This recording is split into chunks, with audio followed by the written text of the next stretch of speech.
আসসালামু আলাইকুম বন্ধুরা, আশা করি সবাই ভালো আছেন। আসলে একটা বিষয় না বললেই না, কিছুদিন আমরা খুব দেখতে পাচ্ছি তাওহীদি জনতা নিয়ে অনেক বিতর্ক হচ্ছে। তো এই বিষয়ে আমার আছে একদম সাধারণ জ্ঞানের মধ্যে বলছি, আসলে ওই রকম মৌলিক কোনো জ্ঞানের অধিকারী আমি না। আমি আমার নিজের অবজারভেশনে যা বুঝি সেটা হচ্ছে যে তাওহীদ মানে কি? তাওহীদ মানে আল্লাহর একাত্মবাদে বিশ্বাস করা। মানে আল্লাহর একাত্মবাদে বিশ্বাস করলেই হবে? আল্লাহর একাত্মবাদে বিশ্বাস করলে তো হবে না, মুহাম্মদ সাল্লাল্লাহু আলাইহি ওয়াসাল্লামকেও তো মানতে হবে। মুহাম্মদ সাল্লাল্লাহু আলাইহি ওয়াসাল্লামের আল্লাহর একাত্মবাদের প্রক্রিয়াটাই হচ্ছে মুহাম্মদ সাল্লাল্লাহু আলাইহি ওয়াসাল্লামের যে আদর্শ। আল্লাহ তো নিজে এসে আমাদেরকে তার জীবন ব্যবস্থা শিখিয়ে দিয়ে যান না, মুহাম্মদ সাল্লাল্লাহু আলাইহি ওয়াসাল্লামের মাধ্যমেই তার জীবন ব্যবস্থা শিখিয়ে দিয়েছেন। তো মুহাম্মদ সাল্লাল্লাহু আলাইহি ওয়াসাল্লামের জীবন ব্যবস্থা কি কখনো এটা বলে অন্য কাউকে বিরক্ত করে, অন্য কারো ব্যবসা প্রতিষ্ঠান ধ্বংস করে, অন্য কোনো মানে ওসিলা তৈরি করে আপনি আপনার তাওহীদি জনতার জন্য মিছিল করে প্রতিষ্ঠানটা ধ্বংস করে দিচ্ছেন? কারো ক্ষতি করে কি তাওহীদি জনতা বা এটা প্রকাশ পায়, ইসলাম প্রতিষ্ঠা পায়? আর বাংলাদেশে এখন ইসলামী শাসন ব্যবস্থার মধ্যে আছে এইটা যে আপনারা করছেন, যারা বড় বড় আলেম ওলামা বুজুর্গ মানুষ আছে তারা আসলে এই তাওহীদি জনতাদের এইরকম তাওহীদি জনতাদের থেকে বাংলাদেশের জনগণকে রক্ষা করবেন। আপনারা একটু ওই রকমের জ্ঞান গরিমা এবং আপনাদের যে আচরণ আছে, আপনাদের যে সহমর্মিতা আছে, সেটা দিয়ে এই রকম উদ্ভুত উশৃঙ্খল এবং আগ্রাসী, ইসলাম কখনো আগ্রাসী মানুষ পছন্দ করে না। আমাদের দেশে যুদ্ধ লাগে নাই, ইসলাম ধর্ম কেউ বা আল্লাহর সাথে কেউ যুদ্ধ শুরু করে নাই। আর যে আপনাদের এটা করতে হবে এরকম আগ্রাসী মনোভাবাপন্ন অবস্থা এখন নাই। আমাদের যে ট্রানজিশনাল পিরিয়ড চলছে এবং আন্তর্জাতিকভাবে যে আমরা একটা চাপের মধ্যে পড়তে যাচ্ছি এবং ইন্ডিয়া সবসময় আমাদের পিছিয়ে লেগে আছে, আমরা যদি এখন এই দেশের মধ্যে এই সময় তুচ্ছ তাচ্ছিল্য, মাজার ভেঙে দেয়া, তারপর হচ্ছে কোনো তারপর হচ্ছে ফুলের দোকান বিক্রি করবে, ফুলের দোকান ভেঙে দেয়া, ফুল বিক্রি করা যাবে না, হ্যাঁ, মানে আইন শৃঙ্খলা বাহিনী আছে তো আমাদের। আপনাদের তো ভাই দায়িত্ব দেওয়া হয়নি।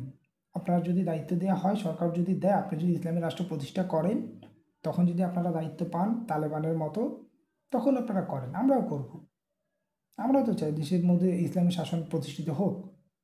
কিন্তু এইভাবে তো আমরা চাই না। আমাদের একটা স্ট্র্যাটেজিক্যালি আমাদের এখন আগাতে হবে, একটা ট্রানজিশনাল পিরিয়ডে আমরা আছি। দেশের ভাবমূর্তিটাকে উজ্জ্বল করতে হবে। আমরা যেমন হিন্দু ধর্মের ভাই বোনেরা আছে, তাদের যেমন আমরা পূজা পার্বণে তাদের মন্দির পাহারা দিয়েছিলাম, তাদের খ্রিস্টান ধর্মের যে বড়দিনে যে আমাদের যে সৌহার্দ্যপূর্ণ আচরণ প্রকাশ করেছিলাম, সেই রকম একটা অবস্থা আমাদের প্রকাশ করতে হবে ভাই।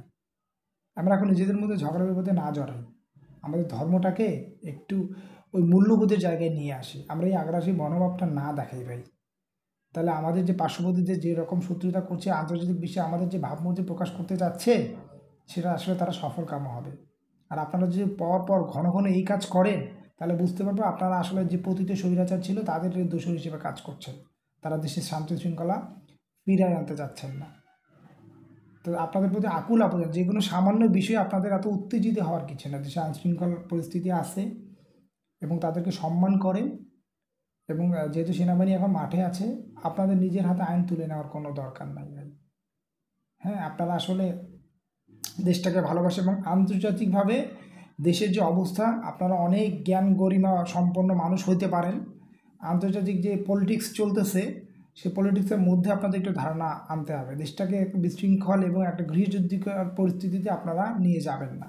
আইনের প্রতি শ্রদ্ধাশীল হবে এবং অনেক সহ্য করেছেন গত 17 বছরে আওয়ামী লীগ সরকারের আমলে। নিজেরা তো মাঠে নামতে পারেন নাই, তাহলে জনতা তো দূরের কথা। না, নাইমাতে দাড়ি টুপি রাখা মুশকিল হয়ে গেছিল। দাড়ি টুপি থাকলে জামাত শিবির ধরে নিয়ে যাও, দাঁড়ো কমি মাদ্রাসা ধরে নিয়ে যাও। এবার কমিরা আবার চাপে পড়া হয়ে গেছিল যে শেখ হাসিনারা দিয়েছিল কমই জননী, চাপে পড়ছে ভাই, কিছু করার নাই তো। তাদের কাছে আকুল আবেদন ভাই, আপনারা আসলে নিজেদের একটু নিয়ন্ত্রণ করেন। ধর্মটাকে এই বিরক্তির জায়গাটায় নিয়ে যায় না। ইসলাম ধর্ম অনেক সুন্দর ধর্ম, অনেক মূল্যবোধ সম্পন্ন ধর্ম এবং ন্যায়পরায়ণ, মানুষের অধিকার রক্ষার ধর্ম।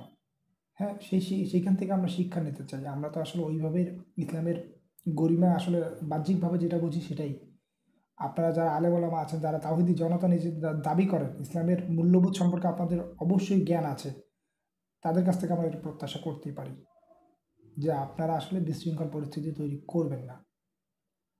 দেশের মধ্যে সুশাসন যাতে প্রতিষ্ঠিত হয়, এইসব বিষয় এমনিই চলে যাবে। এই পর্যন্ত আপনারা ধৈর্য ধারণ করেন।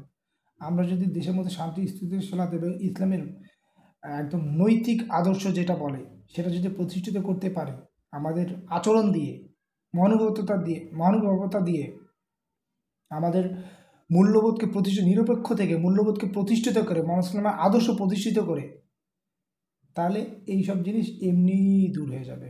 তখন তারাই আসলে এগুলো থেকে দূরে সরে আসবে। আপনারা প্রতিহত করতে পারবেন না, ব্যবসা প্রতিষ্ঠান ধ্বংস করে দিতে হবে না, মাজার ভাঙতে হবে না।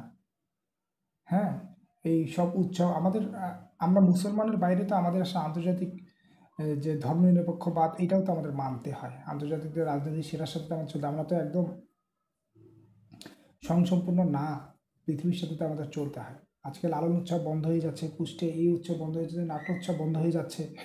এগুলো আসলে হ্যাঁ ইসলাম ধর্মের সাথে সাংঘর্ষিক, বাট এগুলো তো আগে চলেছে।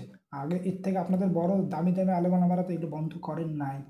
যারা দোষ সে নিয়ে থাকুক না। এখন তো আমাদের আসলে ট্রানজিশনাল পিরিয়ড, এখন এগুলো চললেও আমাদের আরও বেশি সহনশীল হইতে হবে। এগুলো আসলে যে যার মতো করে চলে। এমনিতেই মানুষ, আপনারা যদি মনে করেন বাংলাদেশের 80-90% মানুষ মুসলমান, তো এরা এমনিই এগুলো থেকে দূরে সরে আসবে। যখন দেখবে এগুলো পপুলারিটি নাই, তখন এমনি এগুলো থেকে দূরে সরে যাবে। এগুলো আমরা নিয়ন্ত্রণ করব। এখন যেমন একটা ইসলামী বিপ্লব হয়েছে, আপনি দেখবেন বাংলাদেশে অনেক কঞ্চি অনেক জায়গায় হচ্ছে ইসলামিক মাদ্রাসা তৈরি হয়েছে, এবং সবথেকে বড় কথা হচ্ছে বড় বড় ইংলিশ মিডিয়াম মাদ্রাসা তৈরি হয়েছে, এবং সেখানে পড়াচ্ছে সবথেকে সুশিক্ষিত মানুষের বাচ্চা কাচ্চাদের, স্বশিক্ষিত মানুষের বাচ্চা কাচ্চাদের, যারা সমাজে প্রতিষ্ঠিত। আপনি বসুন্ধরায় যাবেন, অনেক ইসলামিক মাদ্রাসা পেয়ে যাবেন।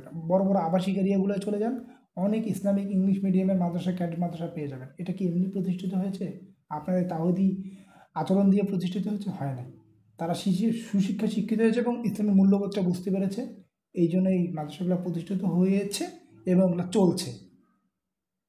এবং এই প্রতিষ্ঠানগুলোর ছাত্রছাত্রীর সংখ্যা দিনকে দিন বাড়তেছে।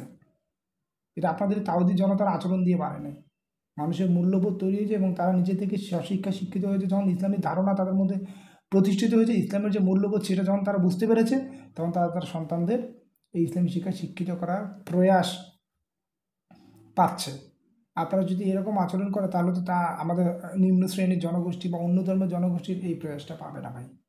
আপনাদের কাছে আকুল আবেদন, আপনারা আসলে এইগুলো থেকে একটু নিবৃত থাকবেন, এবং বড় বড় আলেম ওলামা যারা আছেন তাদেরকে আসলে আকুল আবেদন, আপনারা ইসলামিক মূল্যবোধটাকে রক্ষা করার জন্য, মোহাম্মদ সাল্লাম আদর্শটাকে রক্ষা করার জন্য তাদের এইসব আচরণ থেকে নিবৃত করার চেষ্টা করবেন এবং প্রতিহত করার চেষ্টা করবেন। ধন্যবাদ সবাইকে।